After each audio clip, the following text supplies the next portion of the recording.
Gilles Mettet pose une question à Christophe Coulon sur les vélos dans les lignes TER Hauts-de-France. Oui, merci. Merci. Monsieur le vice-président, à compter du 6 juillet prochain, les usagers des lignes TER Hauts-de-France devront obligatoirement réserver une place pour embarquer leur vélo sur 6 lignes principales, y compris les abonnés.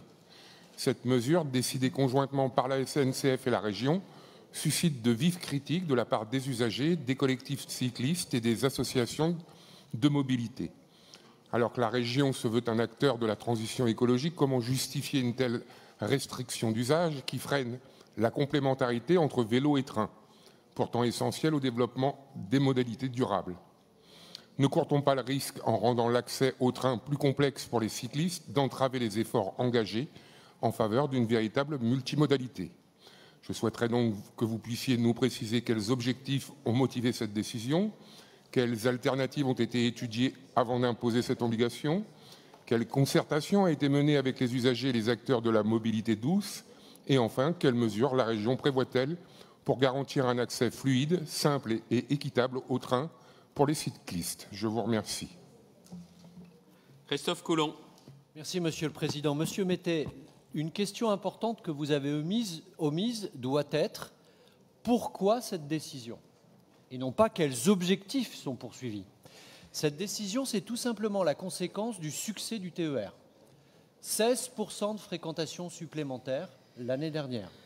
Sur les 6 premiers mois de l'année 2025, 6% de fréquentation supplémentaire. C'est une chance, c'est une réussite.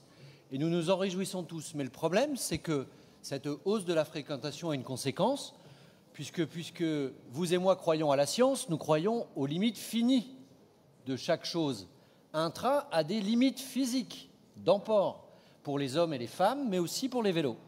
Et depuis plusieurs mois, ce sont les contrôleurs de la SNCF qui font remonter sur certaines lignes des situations critiques, dangereuses, qui sont l'objet de troubles à l'intérieur d'un train, entre des affrontements entre des cyclistes et des voyageurs sans cycle.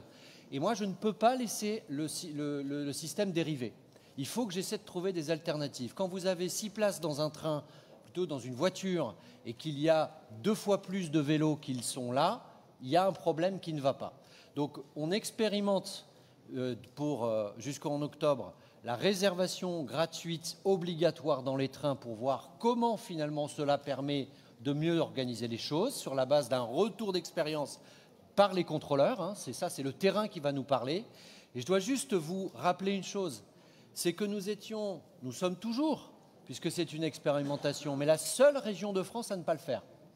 Si toutes les autres régions de France l'ont fait, et parfois en rendant payant, c'est sans doute parce qu'il y avait là la recherche d'un objectif de meilleure organisation du transport, mais c'est vraiment sur la base d'alertes de contrôleurs qui pouvaient aller, si rien n'était fait, jusqu'à des droits de retrait, et je peux comprendre que la conscience professionnelle des contrôleurs peut aboutir à cette décision ultime, que nous avons décidé de nous saisir du problème et de voir par cette expérimentation si la situation allait s'améliorer.